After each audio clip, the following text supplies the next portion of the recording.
जैसा कि आपको विदित है, आज भारत निर्वाचन आयोग ने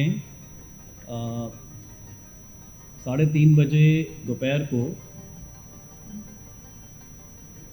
जो प्रेस कॉन्फ्रेंस है उसके ज़रिए महाराष्ट्र झारखंड के विधानसभा चुनावों के साथ साथ जो उपचुनाव थे, जिसमें राजस्थान के भी 7 विधानसभा क्षेत्रों के उपचुनाव शामिल हैं, उनका जो चुनाव कार्यक्रम है वो घोषित कर दिया है। जैसे ही ये चुनाव कार्यक्रम घोषित होता है, जो आचार संहिता है वो उन विधानसभा उपचुनाव से संबंधित जो क्षेत्र है उनमें लागू हो जाती है। मैं एक बार ये क्लियर करना चाहूँगा, क्योंकि ये सबसे पहली उत्सुकता मीडिया में रहेगी कि जो आचार संहिता है वो कहाँ पे लागू होगी। तो जब उपचुनाव होता है तो उपचुनाव के दौरान जो आचार संहिता है वो संपूर्ण ज़िले में जो संबंधित होता है उसमें लागू होती है। अब राजस्थान में थोड़ी स्थिति इस तरह से थी कि चुनाव का ज़िला जो इलेक्शन डिस्ट्रिक्ट है और जो रेवेन्यू डिस्ट्रिक्ट है वो अलग अलग है। इलेक्शन के पर्पज़ से, जिसको हम इलेक्शन डिस्ट्रिक्ट कहते हैं, वो 33 है, और जो बाद में ज़िलों का पुनर्गठन किया गया और उसके कारण नए ज़िले बने तो वो रेवेन्यू डिस्ट्रिक्ट। आचार संहिता जो लगती है वो उन जो पुनर्गठन के बाद के जो रेवेन्यू डिस्ट्रिक्ट्स थे उन पे लगती है। मैं एक एक करके जो कॉन्स्टिट्यूंसी वाइज है इसको स्पष्ट भी कर देता हूँ। जैसे 27 झुंझुनू है, तो झुंझुनू में जो नवसृजित नीमका थाना ज़िला है उसमें ये लागू नहीं होगी, और जो झुंझुनू पुनर्गठित जो रेवेन्यू ज़िला था उस पे आदर्श संहिता लागू होगी। रामगढ़ में अगेन अलवर ज़िले को पुनर्गठित किया गया। इसमें से जो नवसृजित खैरथल तिजारा है, जो बहरोड कोटपुतली है, उसमें लागू नहीं होगी। जो शेष जो अलवर ज़िला था जो रेवेन्यू डिस्ट्रिक्ट है उस पे आचार संहिता लागू होगी। दौसा में कोई परिवर्तन नहीं था, इसलिए पूरा जो दौसा ज़िला है जिसमें पांचों जो विधानसभा कॉन्स्टिट्यूंसी हैं, दौसा है, लालसोट है, बांदीकुई है, महुआ है, सिकराय है, सभी पे ये लागू होगी। जो देवली उनियारा है इसमें जो केकड़ी में टोंक का हिस्सा चला गया उस पर ये लागू नहीं होगी। जो राजस्व जो डिस्ट्रिक्ट टोंक का है उस पर ये लागू होगी। खीमसर में नागौर का वो हिस्सा जो नवसृजित डीडवाना कुचामन में चला गया उस पर लागू नहीं होगी, शेष हिस्से पे होगी। सलूम्बर में नया ज़िला जो सलूम्बर बना, जो नवगठित सलूम्बर ज़िला है, उस पे ही आचार संहिता लागू होगी, बाकी उदयपुर ज़िले में लागू नहीं होगी। जो 84 है ज़िला डूंगरपुर, इसमें संपूर्ण ज़िले में एज सच जो आचार संहिता है वो लागू होगी।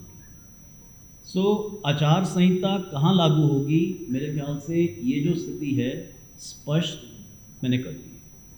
सेकेंड, जो इम्पोर्टेंट चीज़ है कि हमारा जो चुनाव का जो कार्यक्रम है उसके अंतर्गत जो नोटिफिकेशन है जिसको अधिसूचना कहते हैं, तो अधिसूचना हमारी इन उपचुनाव के संबंध में 18 अक्टूबर को जारी होगी, और उसी के साथ फिर जो नॉमिनेशंस फाइल करने का जो प्रोसेस है वो स्टार्ट हो जाएगा।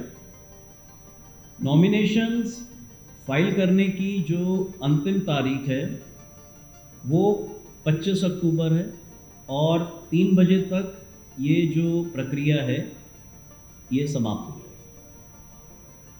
जो स्क्रूटनी है, जिसको समीक्षा कहते हैं, वो 28 अक्टूबर को संपादित की जाएगी, ये जो सारा प्रोसेस होता है नॉमिनेशन पेपर्स फाइल कराने का, इनकी स्क्रूटनी करने का,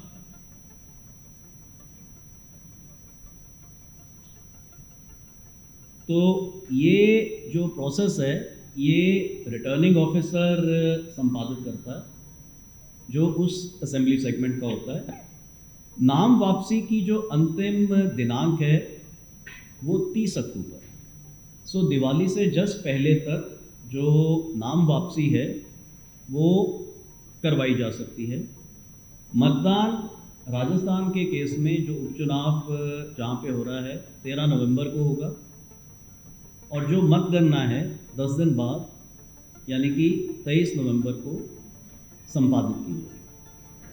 तो ये हमारा जो निर्वाचन कार्यक्रम है वो रहेगा राजस्थान में।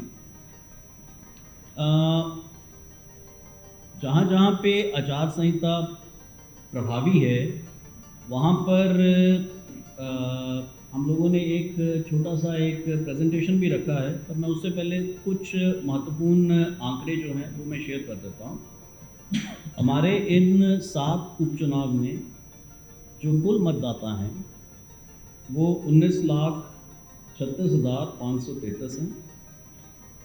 इनमें से जो पुरुष मतदाता हैं 10,04,283 हैं और जो महिला मतदाता हैं 9,32,243 हैं। जो हमारे सर्विस वोटर हैं, ख़ासतौर पे जो हमारे सर्विस वोटर जो फ़ौज में हैं, पैरामिलिट्री में हैं, बीएसएफ में हैं, तो इस तरह के अगर सबको अगर हम शामिल करें तो इस तरह के जो सर्विस वोटर हैं 5,486।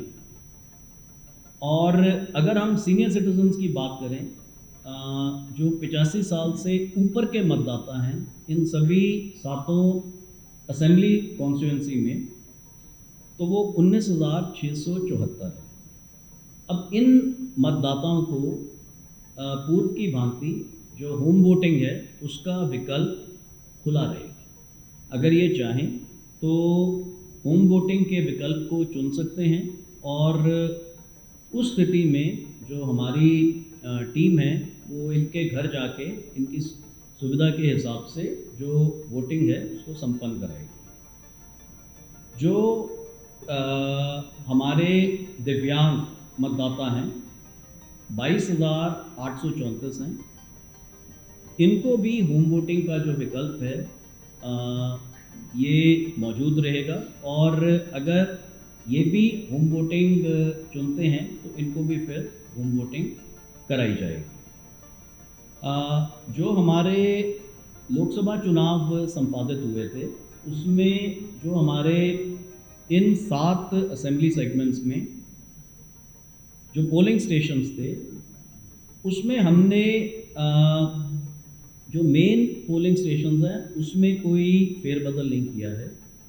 वो as it is in 7 constituencies में सेम रखते हुए उनकी कुल संख्या 1862 है, जिसमें झुंझुनू के 249 हैं, रामगढ़ के 278 हैं, दौसा के 235 हैं, देवली उनियारा के 296 हैं, कीमसर के 264 हैं, सलूम्बर में 296 हैं और 84 में 244 हैं। पर हमने जो सहायक मतदान केंद्र थे वो 22 बढ़ाए। तो अब वो 22 बढ़ाने के बाद जो सहायक मतदान केंद्र हैं उनकी संख्या 53 हो गई।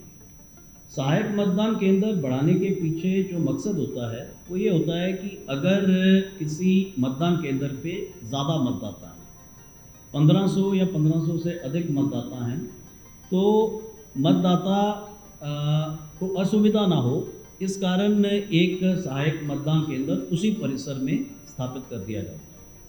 जो बेसिक सारी सुविधाएं जो आयोग उस मतदान केंद्र पे देता है वो सहायक मतदान केंद्र पे भी उपलब्ध कराई जाती है।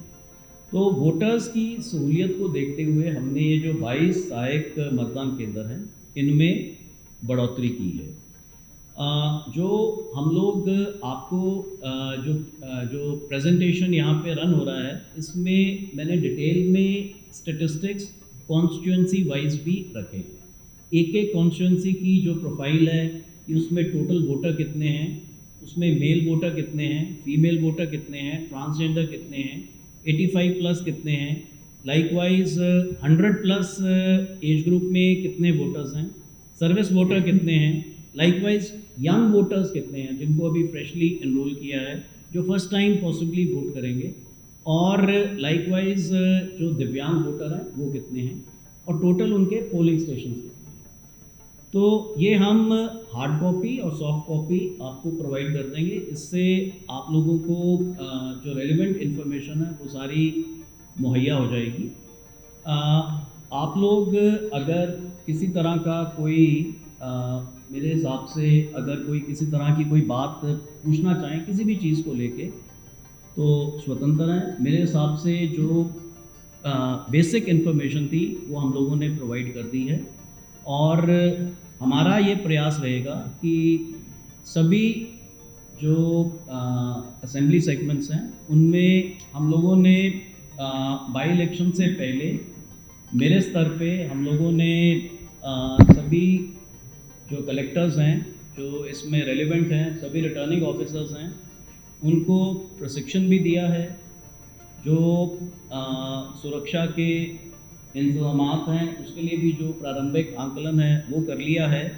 सभी डिस्ट्रिक्ट्स में जहाँ पे ये उपचुनाव संपादित होने हैं वहाँ पे जो भी दिशा निर्देश हम लोगों को जारी करने थे वो हमने जारी कर दिए हैं।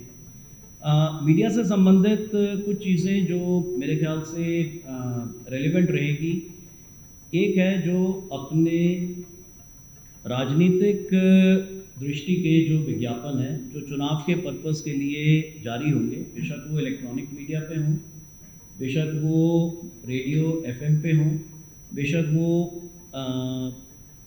सोशल मीडिया पे हों, ई पेपर पे हों, किसी पे भी हों, तो वो सारे के सारे प्री सर्टिफाइड कराने ज़रूरी हैं। अगर पॉलिटिकल पार्टी वो कराती है तो उसके लिए स्टेट लेवल पे कमेटी है, और अगर वो कैंडिडेट्स लोकल अपनी कॉन्स्टिट्यूंसी में राजनीतिक अपील या राजनीतिक दृष्टि से कोई एडवर्टाइजमेंट करता है तो डिस्ट्रिक्ट लेवल से करवाएगा। पर इसी तरह से जैसे वीडियो वैन है, कहीं पे आपने डिप्लॉय करानी है तो स्टेट लेवल कमेटी से आपको उसको अप्रूव कराना पड़ेगा। पेड न्यूज़ आपको विदित है कि अगर जो इलेक्शन कमीशन की नज़र में इस तरह की कोई भी सामग्री लगती है जो हमें लगता है कि ये पेड न्यूज़ की श्रेणी में आएगी, तो वो फिर उसके अकाउंट में, उसके खर्चे में वो बाकायदा बुक होगी। आचार संहिता को लेके आप लोग कोई भी अगर उल्लंघन है, ना केवल आप अपने प्रिंट मीडिया में, इलेक्ट्रॉनिक मीडिया में आप उसको हाईलाइट कर सकते हैं। इसके अलावा जो सी विजिल ऐप है, सी विजिल ऐप में भी जो शिकायतें हैं वो दर्ज कराई जा सकती हैं। हमारा जो 1950 नंबर है, इस पे भी जो इस तरह की शिकायत है, कंप्लेंट्स हैं, वो लॉन्च कराई जा सकती हैं। और सी विजिल पे जो भी कंप्लेंट आएगी, हमारा जो उसमें लक्ष्य है कि हम 100 मिनट के भीतर उसका रिस्पॉन्स करेंगे, उसका निराकरण करेंगे। और राजस्थान का बड़ा अच्छा इसमें रिकॉर्ड रहा है, और हम कोशिश करेंगे कि इस उपचुनाव में भी निष्पक्षता से और सभी को एक समान लेवल प्लेइंग फील्ड देते हुए जो चुनाव हैं उनको संपन्न करें।